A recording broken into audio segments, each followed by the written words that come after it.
Hello friends, welcome to my channel. હું ભાવના લાધાવાલા આજે તમારા માટે લાવી છું ઓટ્સના મુઠિયા. આ ઓટ્સના મુઠિયા બહુ જ હેલ્ધી છે અને થઈ પણ જલ્દી જાય છે. તો હું તમને એની સામગ્રી કહી દઉં. 1 વાટકી રવો છે, 1 વાટકી ઓટ્સ છે, 2-3 ચમચી દહીં, 2 ચમચી રાજગરાનો લોટ છે, 2 ચમચી જુવારનો લોટ છે. આ ઓપ્શનલ છે, તમારી જોડે હોય તો નાખવાનું. ગોળ, ધાણા અને ફુદીનો, 1 વાટકી જેટલું દૂધીનું છીણ, તલ, આદુ મરચાંની પેસ્ટ, ક્રશ કરેલા આદુ મરચાં છે, ચપટીક સોડા, મીઠું અને આ બધા મસાલા. તો હવે આપણે સૌથી પહેલાં રીત ચાલુ કરીએ. હું આ છીણેલી દૂધી એક બાઉલમાં લઈશ, દહીં,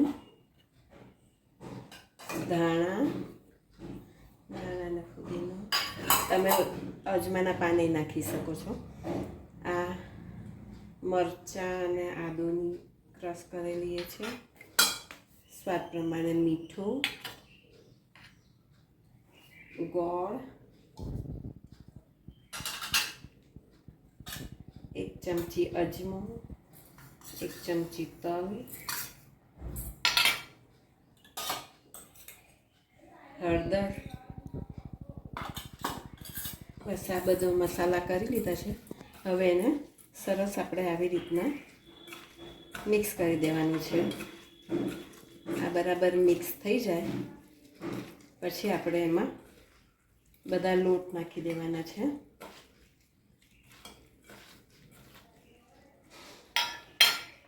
આ જુવારનો, રાજગરાનો એ બધા તો તમારી જોડે હોય તો જ નાખવાના છે.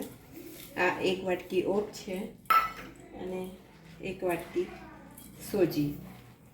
આ બધું નાખીને આપણે સરસ લોટ બાંધી દેવાનો છે અને એ લોટને 5-10 મિનિટ રેસ્ટ આપવાનો છે. બરાબર બંધાઈ જાય પછી હું તમને બતાડું. જુઓ, લગભગ 10 મિનિટ મેં એને રેસ્ટ આપ્યું હતું. હવે એમાં 1 ચમચી ચપટીક સોડા હતા, એમાં 1 ચમચી પાણી નાખીને ઓગાળીને એને આવી રીતના નાખીને હલાવી દેવાનું છે.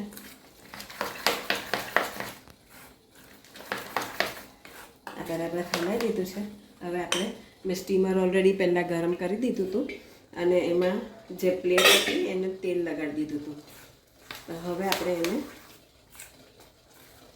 આ મુઠિયાને થાળીમાં કાઢી લેવાના છે.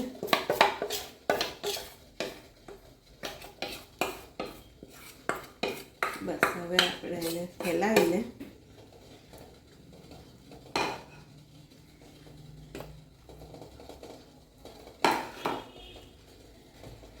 લગભગ 15 મિનિટ સુધી મીડિયમ ગેસ ઉપર એને થવા દેવાના છે. એ થઈ જાય, બફાઈ જાય પછી હું તમને બતાડું. જુઓ, લગભગ 15-20 મિનિટ પછી આ સરસ કૂક થઈ ગયા છે. તમે જોઈ શકો છો કે એકદમ એ આવે છે ક્લિયર.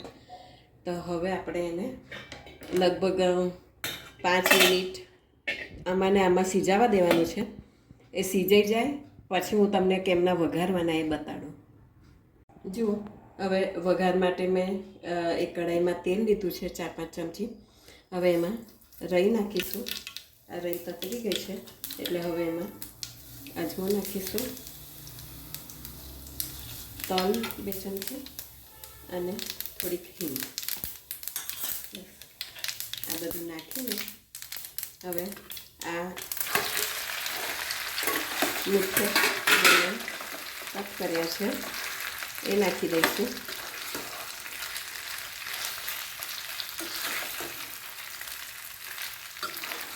અને એને બરાબર હલાવી દેવાનું છે.